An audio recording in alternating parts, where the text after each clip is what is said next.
पतिव्रता का प्रतिशोध। कवर चित्र।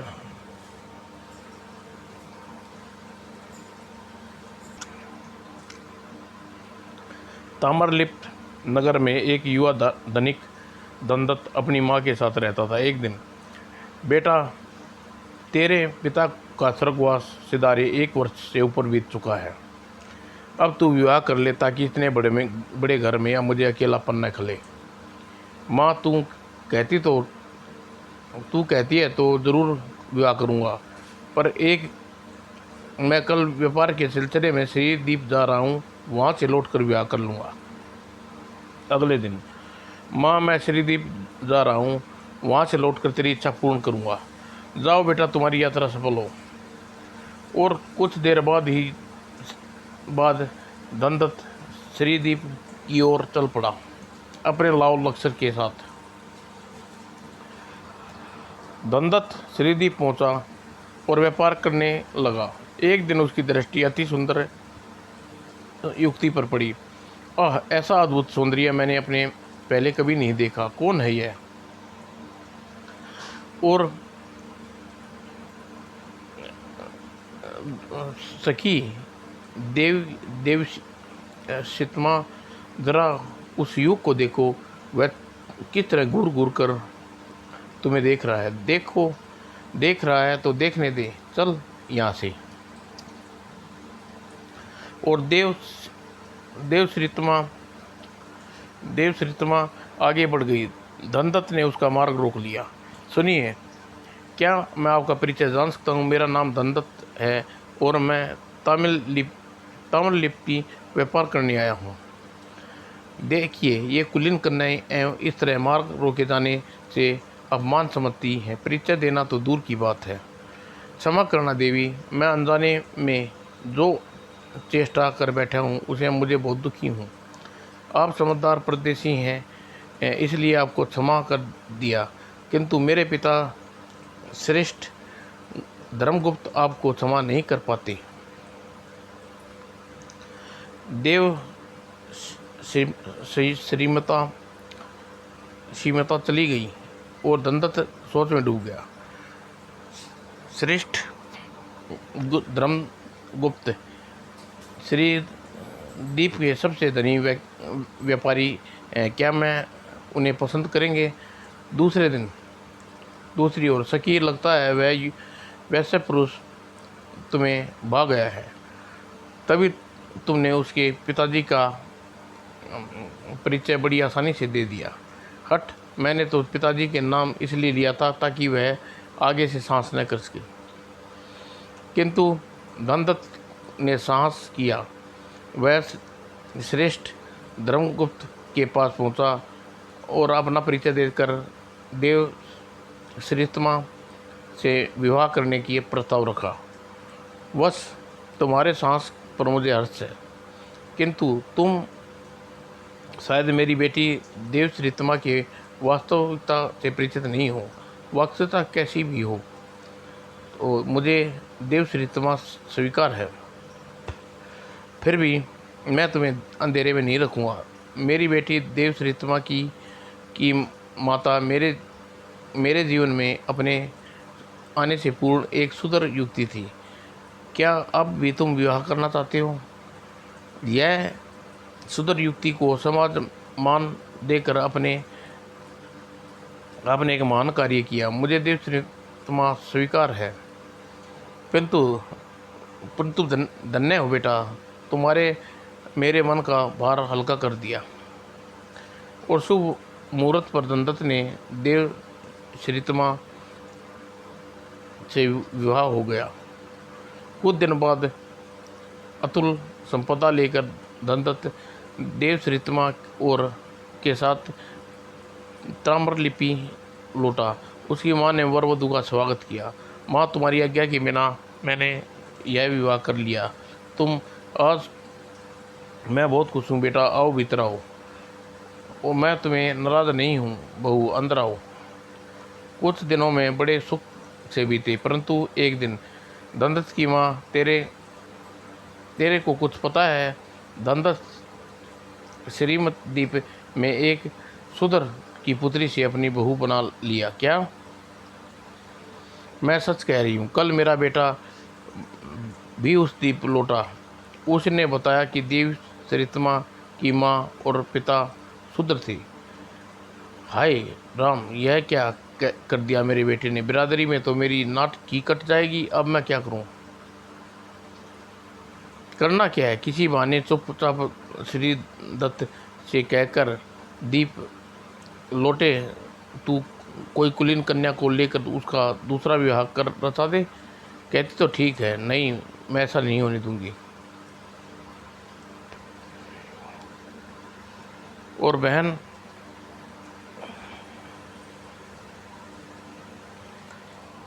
तुमने समय पर मेरी आंखें खोल दी और इस अछूत कन्या को घर से निकालना ही डाल लूँगा। जब जब तुम भी अब वहाँ आना तो मुझे बता देना। मेरी बहन फका द्वीप में रहती है। उसकी लड़की दिव्य दंडत के अनुकूल है। अवश्य ही मैं शीघ्र ही वहाँ आऊँगी। अच्छा अब मैं चलती हूँ, ज़रा घर भी देखना है। और वह आग लगाकर चली गई। दंडत की माँ देव सरितमा को पुकारा, बहू जरा आओ तो। आई जी, आज माँ जी। कुछ सुना वह क्या कह रही थी? जी माँ जी, जी माँ जी। फिर बोलो क्या जवाब है मेरे पास? मेरे बेटे, तूने मेरे बेटे का साथ छल किया है। नहीं माँ जी, हमने इसके साथ कोई छल नहीं किया। पिताजी ने पहले ही सब कुछ बता दिया था। एकाक दंडत की माँ मुस्कुराई, मुझे भी मेरे बेटे ने सब कुछ बता दिया था। घबरा मत, वह तो मैं तुझे कभी घर से नहीं निकालूंगी। मेरे ऐसे चुगलखोर औरतों को जरा भी परवाह नहीं करती। माँ जी, बेटी मैं धूर्त अछूत को नहीं मानती। जी माँ जी, आप सचमुच माँ हैं। और अगले दिन, माँ मैं व्यापार के लिए कलहा द्वीप जाना चाहता हूँ। अरे फिर तो मैं भी तुम्हारे साथ चलूँगी।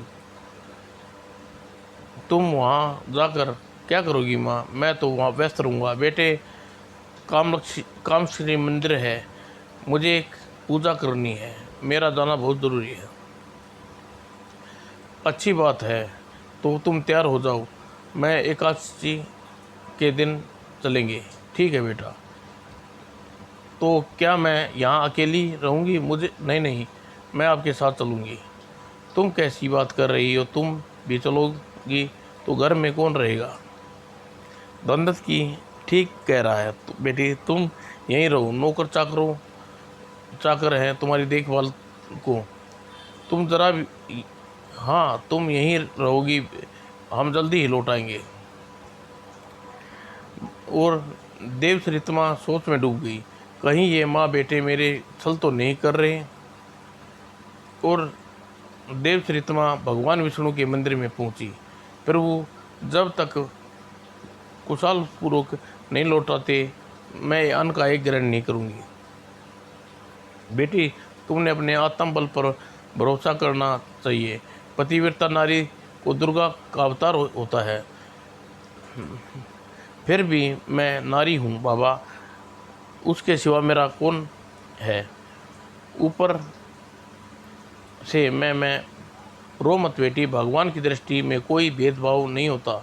मैं 2 कमल के फूल भगवान का प्रसाद, इनमें से एक फूल अपने पति को देना।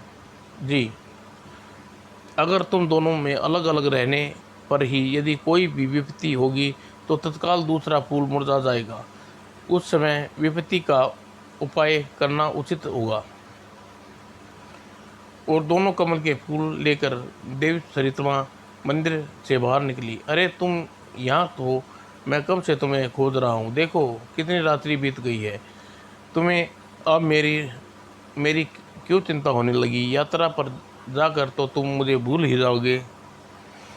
कैस ऐसा नहीं कहते प्रिय, तुम्हारे बिना अपना सब समय कैसे काटूंगा नहीं जानता। जान जाओ जान जाऊंगी, मेरे पास जादू है। जादू? कैसा जादू? यह डरा जादू, जब तक तुम मुझसे दूर रहोगे तब तक यह कमल तुम्हारे पास रहेगा और सदैव खिला रहेगा। ओह, पर तुम्हें कैसे पता चलेगा यह खिला रहेगा? मेरे पास यह एक दूसरा कमल है। यदि विपत्ति पड़ी तुम्हारा कमल मुरझा जाएगा, तो यदि तुम कोई विपत्ति पड़ी तो मेरा कमल भी मुरझा जाएगा। ओह, अरे वाह! चलो इसके बहाने कम से कम एक दूसरे की याद तो करते रहेंगे। चलो, रात बहुत हो गई है, चलिए। तुमने मेरे कमल कहाँ मिला? तुम्हें ये कमल कहाँ मिला? पुजारी बाबा ने भगवान का प्रसाद कहकर दिया है। दूसरे दिन दत्त अपनी माँ के साथ व्यापार करने कलहाद्वीप के लिए चल पड़ा। ईश्वर आपकी यात्रा सफल करे। और कलहाद्वीप पहुंचकर दंदत्त अपनी रत्नों का विक्रय आरंभ कर दिया। वाकई रत्न बहुत सुंदर है। तुम्हारा कमल भी बहुत सुंदर है श्रेष्ठ, पर यह हर समय तुम्हें इसे हाथ में क्यों रखते हो? यह एक राज की बात है। तुम यह माणिक का मूल्य बोलो। ओह, लक्ष्य स्वर्ण मुद्राएं पर वह राज एक लक्ष्य स्वर्ण मुद्राएं पर वह राज क्या है सृष्टि? तुम नहीं समझोगे। यह रत्न भी मेरे माल के लिए रखवा दो। कई दिन तक जगदत्त बाजार में कमल खिला फूल अपने हाथ में कर विक्रय करता रहा। लोगों ने खलबली सी मच गई। व्यापारी 4 युवा पुत्र अत्यधिक बेचैन होने उठे।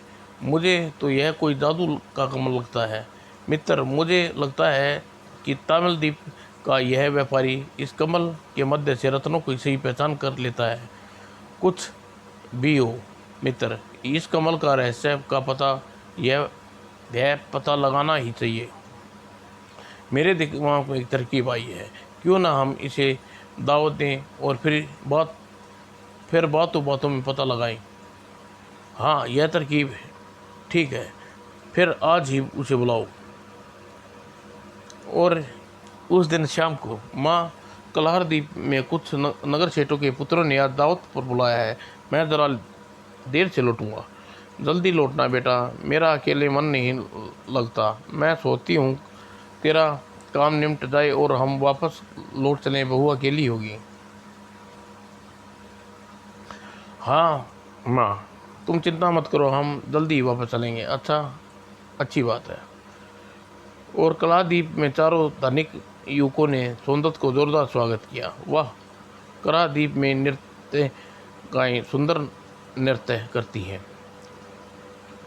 और दंदत्त खूब नशे में हो गया। तो मित्र, यदि तुम हमारी इस कमल का फूल का रहस्य पूछें तो तुम नाराज तो नहीं होगे? इसमें नाराज होने की कौन सी क्या बात है मित्र? ऐसा एक कमल का फूल मेरी पत्नी के पास भी है। यदि हम दोनों में से कोई भी मुसीबत में पड़ा तो दूसरा कमल मुरझा जाएगा। थोड़ी देर बाद दनिता अपने डेरे पर लौट गया और युवकों ने निगाह सलाह की। यदि यह सच हुआ तो कमल का फूल बड़े काम का है। हमें इसे बढ़ाना चाहिए, पर पहले हम इसकी परीक्षा तो कर लेनी चाहिए। और चारों पुत्र दंदत्त के बताए बिना तमिल में पहुंच गए। वहाँ उसकी भेंट एक दुर्त साध्वी से हुई। आओ परदेसी, यहाँ कैसे आना हुआ? कहाँ ठहरे हो? हम कलहाद्वीप के व्यापारी हैं देवी, पास ही एक सराय में ठहरे हैं। तुम्हारे यहाँ आने का प्रयोजन केवल व्यापार करना है या कुछ और भी है? आप तो अंतर्यामी हैं। आज हम एक कमल के फूल की तलाश में आए हैं जो श्रेष्ठी दंदत्त की पत्नी के पास है। समझी, तुम वह अमूल्य बहुमूल्य कमल का फूल प्राप्त करना चाहती हो। जी हाँ, आपने ठीक समझा।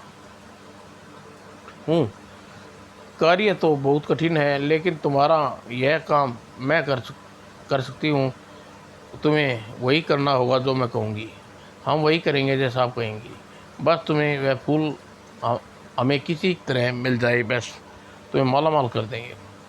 अच्छा तो सुनो, यहाँ से कुछ दूर नदी किनारे एक पीपल का पेड़ है, वहाँ सिद्ध नाम का एक युवती बैठी होगी। उसे यहाँ बुला लाओ। अभी जाओ, हम अभी उसे बुला कर लाते हैं। और चारों युवक बुलाने चल पड़े। रास्ते में मित्र, हम उसे बुलाने चल तो रहे हैं, यदि वह कमल का फूल हमें मिल भी गया तो हम दंडक को यह बात पता न चल जाएगी। पता चल जाएगी तो क्या हुआ, उसे तत्काल यहाँ से लौट कर दंडक को करादीप में दबोच लेंगे और वो फूल उससे छीन लेंगे। आओ। और कुछ ही देर बाद चारों पीपल के नीचे बैठी युवती के पास पहुँचे। क्या आपका नाम सिद्धि है? हाँ, मेरा नाम सिद्धि है। वहाँ मंदिर में एक साध्वी बैठी है, वह हमें आपको उसने आपके पास भेजा है और आपको बुला रही हैं। क्या वह दुष्टा मुझे यहाँ बुला रही है? मैं वहाँ नहीं जाऊँगी। तुम जानते हो वह कितनी चालाक और धूर्त है। मेरा धन हड़पने के लिए उसने यह चाल चली है, लेकिन मैं वहाँ से हिलने वाली नहीं हूँ। यह आपका धन, यहाँ तो कोई धन दिखाई नहीं दे रहा। मुझे ऐसे कैसे दिखाई देगा? चेहरा उठाकर देखो, 5 करोड़ स्वर्ण मुद्राएं। 5 करोड़? हाँ, इन थैलियों में भरी मुद्राएं। पर ये वहाँ कैसे पहुँची कैसे?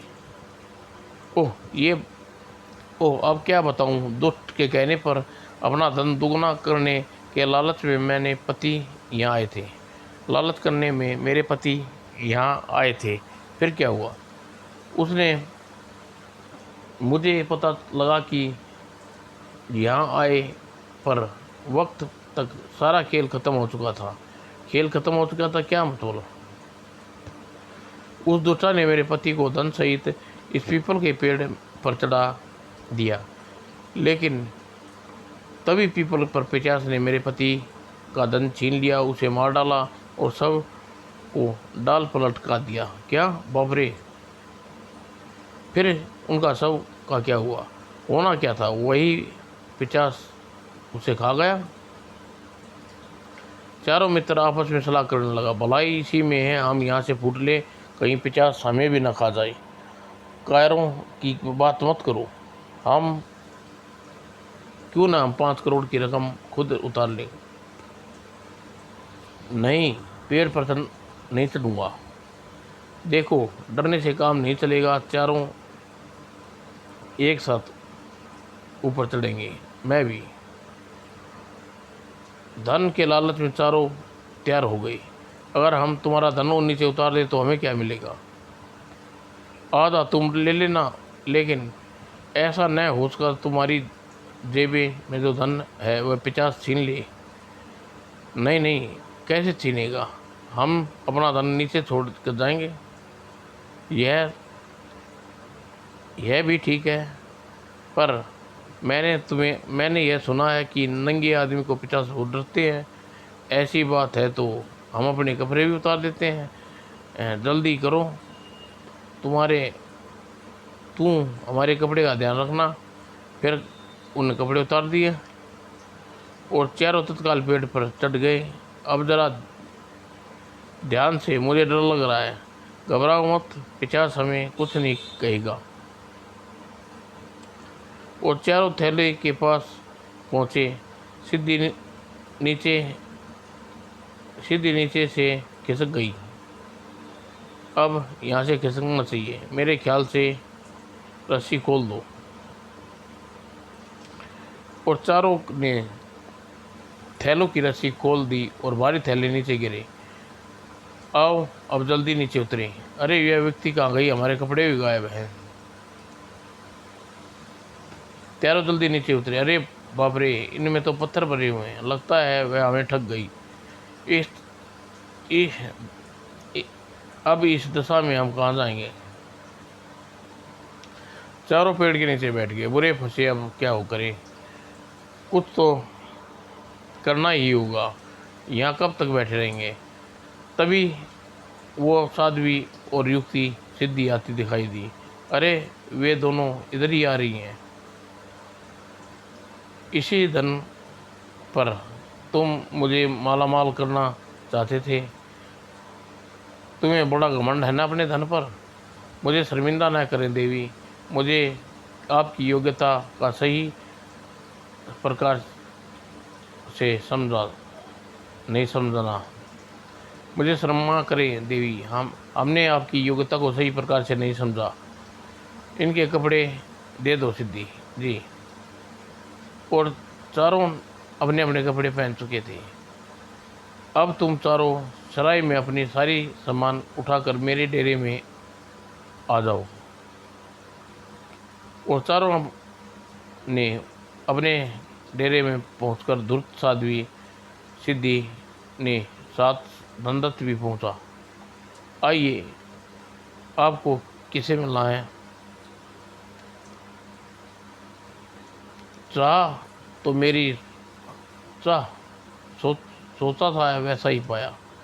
आप ठीक कहती हैं महादेवी। पति वियोग में काली छाया बेटे देवी ये तुम्हारे चेहरे से उतर आई है। महायोगी ने कपाल आहाट दीप में अपने शिष्य धनदत्त का भी कुछ ऐसा ही है। क्या आप कुछ आहादीप से आ रही हैं बेटी। अब सब कुछ बाहर खड़े पूछ लेगी। आइए भीतर आइए। और देविका दोनों को भीतर बुलाकर जलपान कराया। उसके पास बैठ गई। बेटी, करादीप में कुछ व्यापारी आ रहा है। उनमें पता चला है तुम्हारे पति को भारी कष्ट भी है। नहीं, ऐसा नहीं हो सकता, मेरा कमल का फूल तो खिला हुआ है।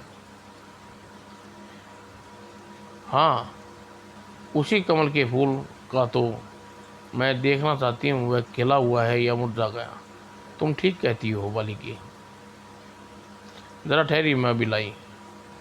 और देव चित्रमा अपने हाथ में खिला हुआ कमल का फूल लेकर वहाँ आई। देखिए, फूल खिला हुआ है, मेरे पति को कोई संकट नहीं है। पर उन्हें विश्वास कैसे आएगा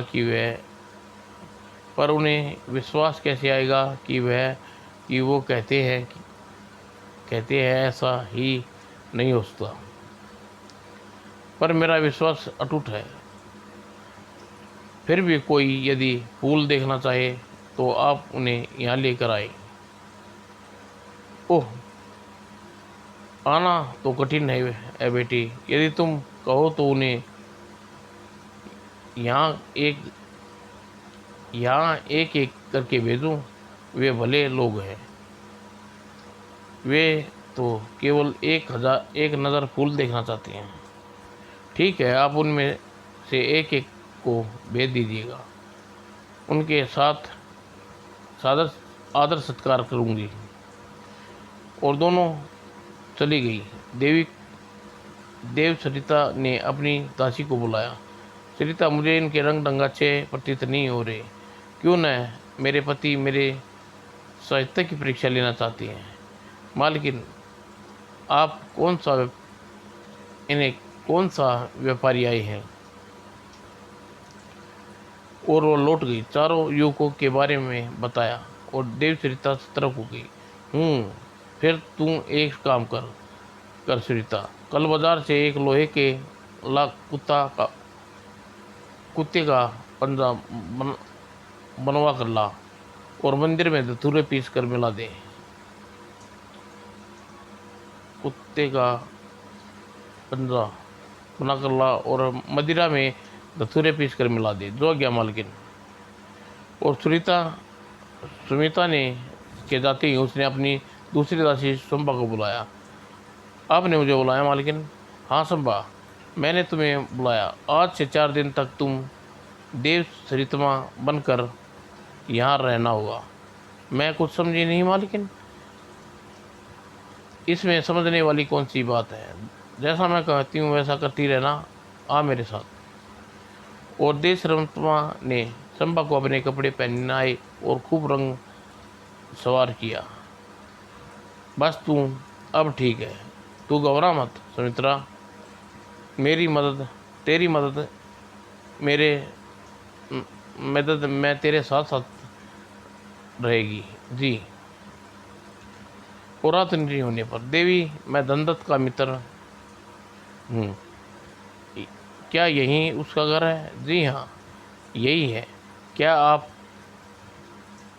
कटरा द्वीप से आए हैं? जी हाँ, जी हाँ। उन्होंने मुझे एक जादुई कमल के बारे में बताया था। उस दिन वह बीमार है। मैं देखने आया हूँ वह फूल खिला है या मुरझा गया है।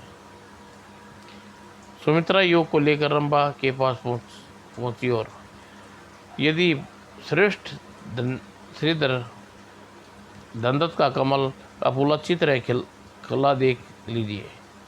अति सुंदर। सुमित्रा, मेहमान को खातिर का इंतजाम करो। और सुमित्रा ने योग को धतूरा मिली शराब पिलाई और वह बेहोश हो गया। जी मालकिन। इसका मुंह काली पोत कर कुत्ते का पंजा इसके माथे पर दाग दो और गले नाले में फेंक दो। उसके बाद सुमित्रा ने रंभा को उठाया और उसके पीछे गंदे नाले में फेंक दिया। तेरा यही इलाज है। पड़े नाले में। होश आने पर योग नाले से बाहर निकलकर सोचने लगा, मेरे साथ जो घटित हुई है यही मेरे मित्रों को पता चल गया तो बहुत बुरा होगा। मुझे यह बात छिपानी होगी।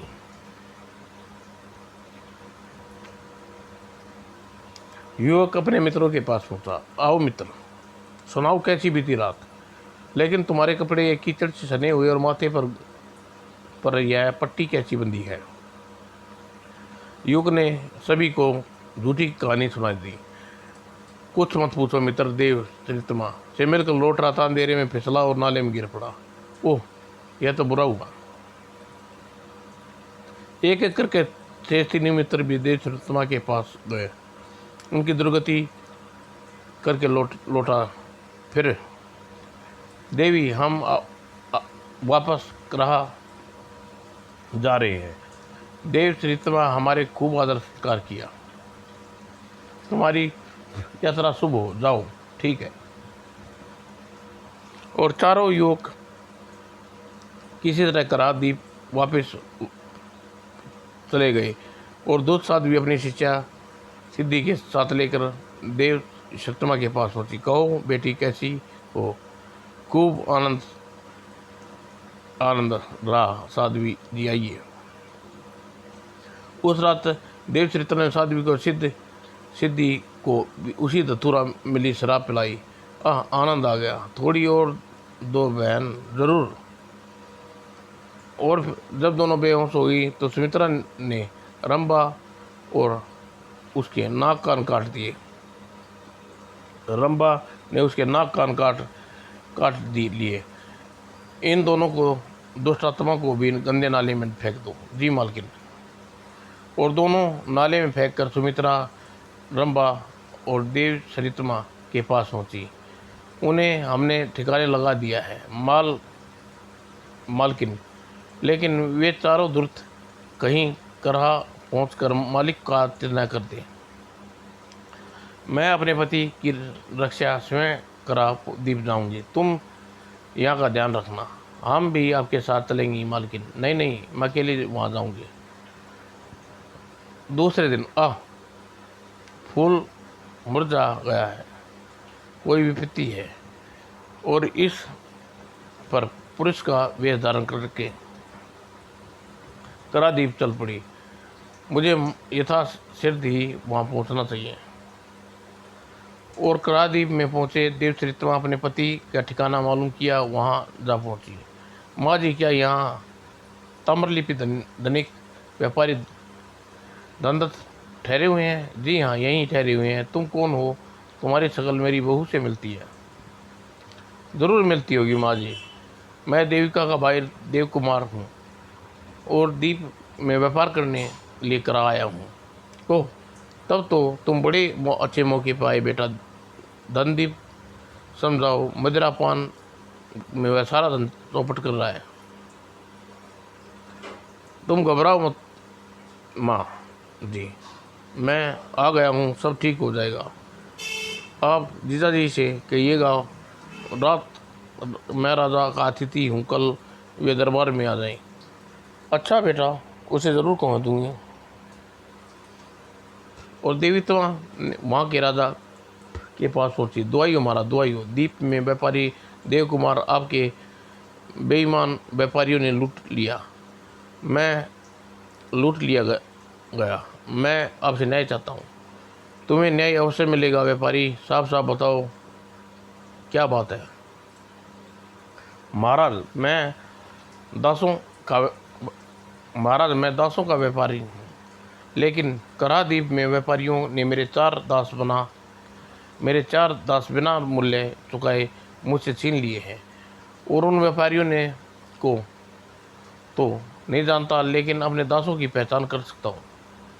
ठीक है, कल कराद्वीप में उन सभी व्यापारियों और दासों सहित बुलाया जाएगा। आप दासों का निक परीक्षण करें।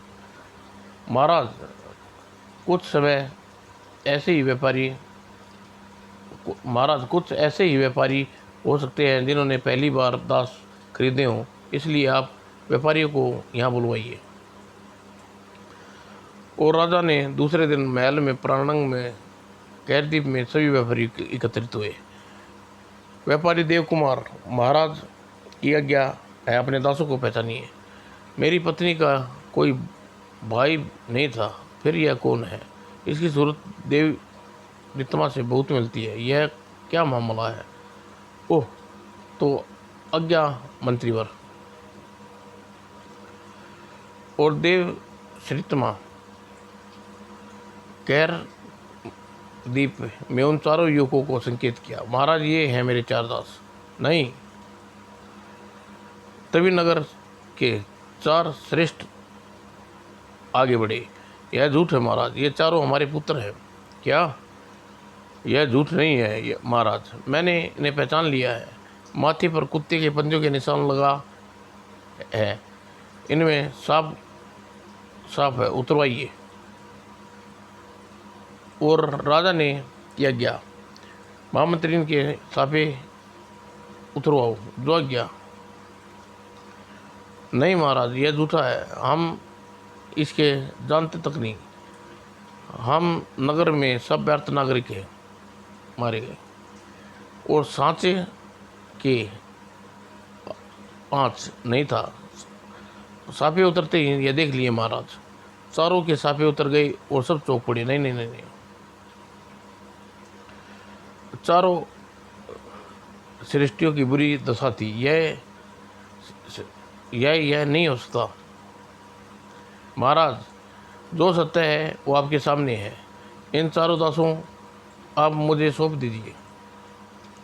तुम सत्य कहते हो युवक, लेकिन इनके माथे पर लगे निशानों का सत्य क्या है? हम बताओ, तभी हम इन्हें तुम्हें सौंपेंगे।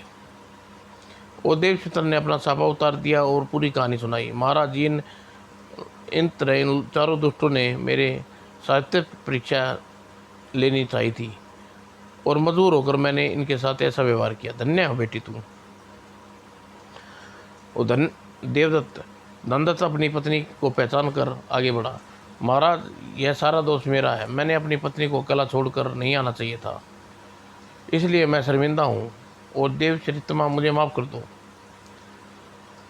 क्षमा मांगकर मुझे पाप न भागीदार मत बनाइए स्वामी। जो कुछ वो है उसे भूल जाइए। महाराज, आप भी इन युवकों को क्षमा कर दीजिए।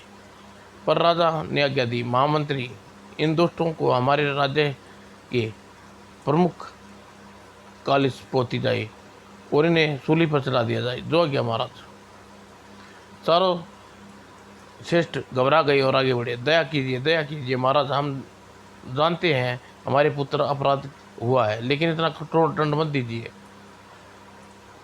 यह ठीक कहते हैं महाराज, यह सभी नागरिक के संप्रात श्रेष्ठ हैं, अपने पुत्रों के कृतज्ञ से दुखी हैं।